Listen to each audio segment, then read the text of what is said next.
Pour cette vidéo, je vous invite à aller sur le site web coingetco.com. Vous voyez ici coingetco.com et je vais vous montrer comment l'utiliser parce que c'est vraiment important de comprendre ça.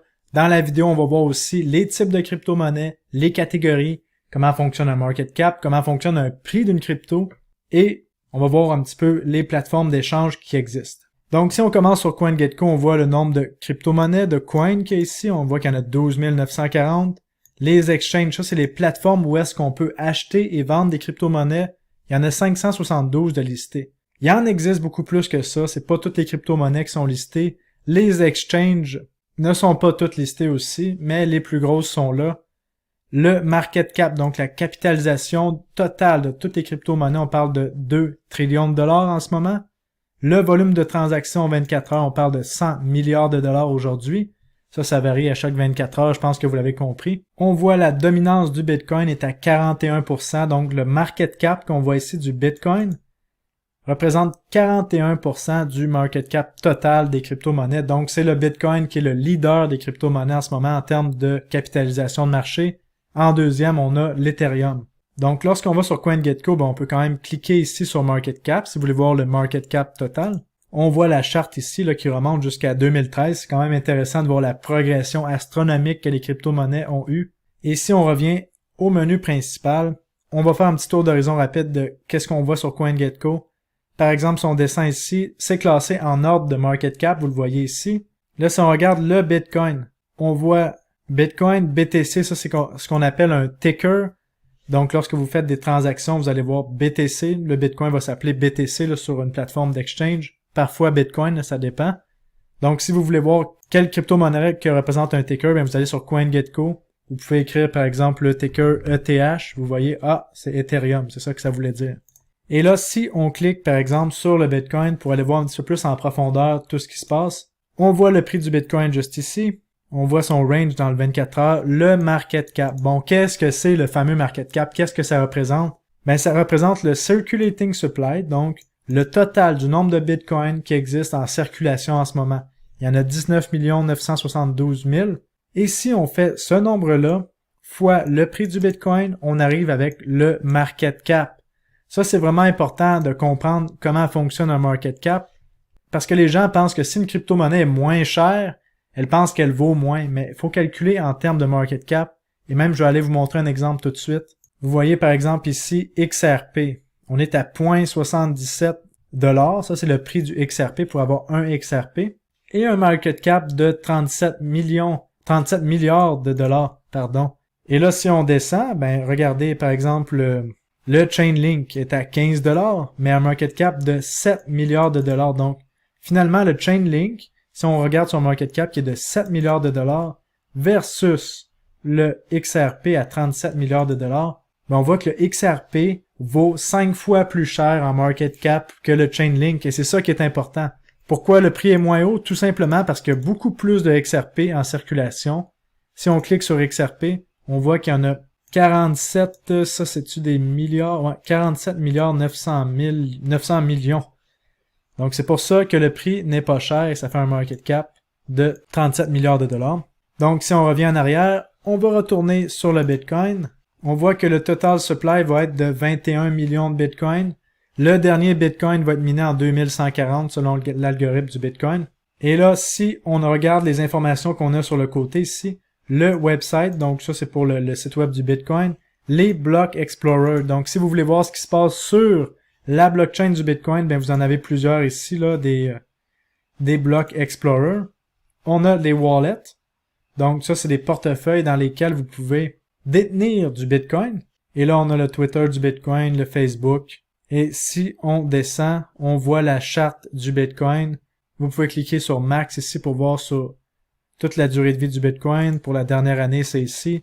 On peut même cliquer sur le Market Cap. On voit qu'est-ce qui s'est passé dans la dernière année. CoinGecko est un outil vraiment puissant. Si vous vous demandez où acheter du Bitcoin, ben vous cliquez ici sur Market et vous allez voir tous les marchés dans lesquels on peut acheter le Bitcoin classés en ordre de profondeur de marché 2%.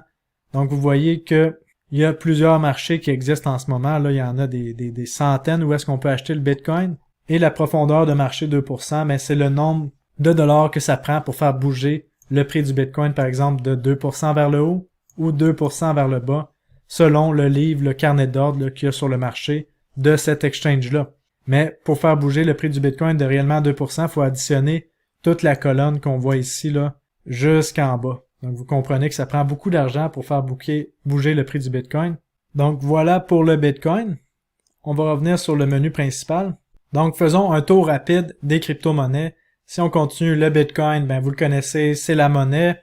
C'est comme l'or digital. On a l'Ethereum, market cap de 354 milliards de dollars. Donc on parle de la plateforme de contrats intelligents la plus populaire au monde, la plus grosse au monde en ce moment. Donc qu'est-ce qu'on peut faire sur l'Ethereum? Ben c'est d'automatiser des tâches. On peut créer des NFT sur Ethereum.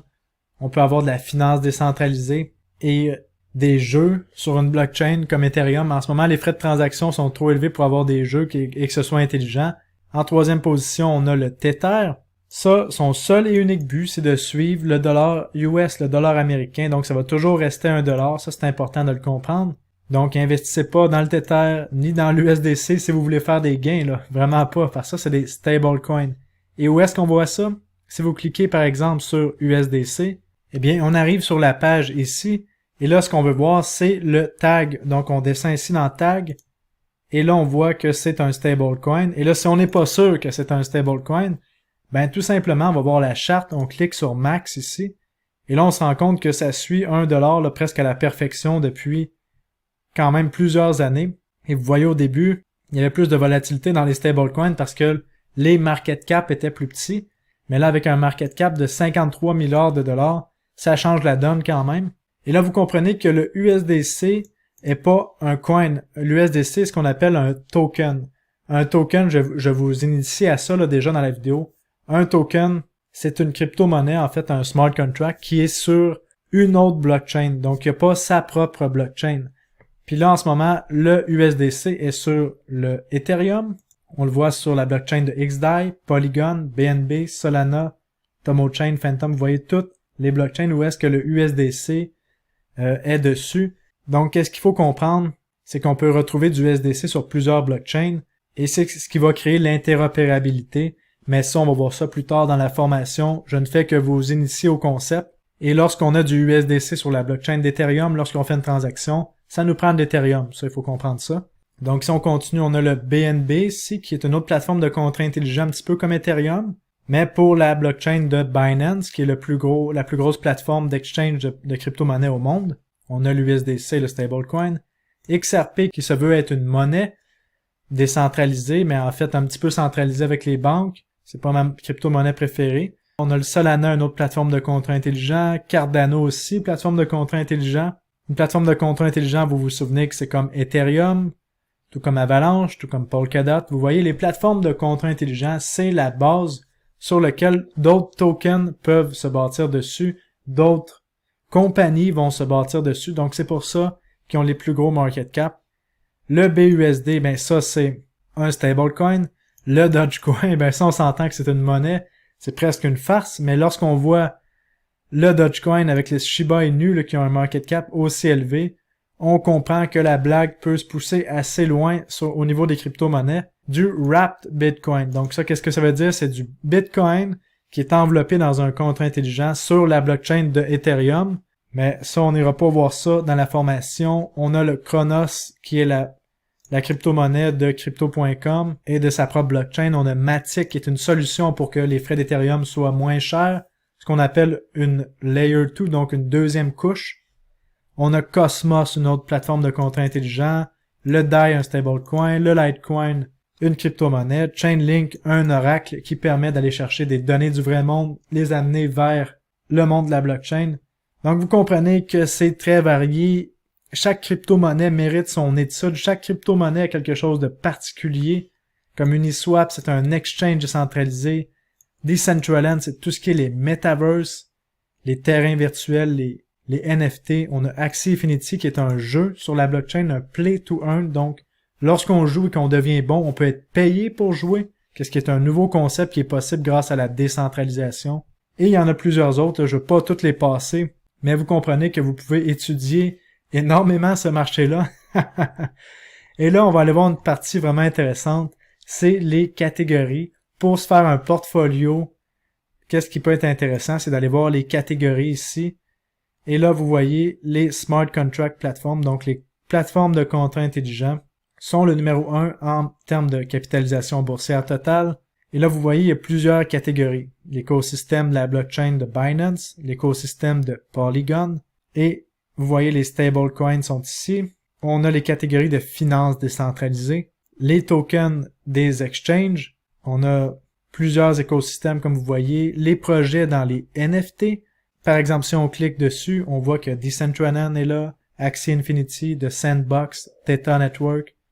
Une idée qui peut être faite, c'est d'aller voir chaque catégorie, aller voir quels sont les leaders de catégorie avec un market cap assez haut, de plus d'1 milliard de dollars, et de se poser la question, qu'est-ce que ça fait? Pourquoi est-ce que c'est là? Pourquoi est-ce que c'est le leader de catégorie? Et généralement, pour avoir un portfolio diversifié, il suffit d'investir dans quelques catégories que vous avez ciblées qui ont un potentiel pour l'avenir. Et c'est comme ça qu'on peut diversifier son portfolio, comme par exemple quelqu'un qui croit énormément aux technologies de finances décentralisées, peut cliquer ici sur finances décentralisées et aller voir les tokens qui en font partie. Et on voit qu'il y en a énormément. Maintenant, lesquels sont pertinents pour un investissement, c'est là qu'il faut creuser, faire ses recherches. Mais CoinGecko est un outil vraiment puissant que je vous recommande d'utiliser pour débuter en crypto-monnaie et avoir un beau tour d'horizon de tout ce qui se passe là-dedans. Donc voilà pour la vidéo. Dans la prochaine vidéo, je vous montre une carte très importante qui vous montre comment fonctionne le monde bancaire versus le monde des crypto-monnaies. Allons voir ça dans la prochaine vidéo.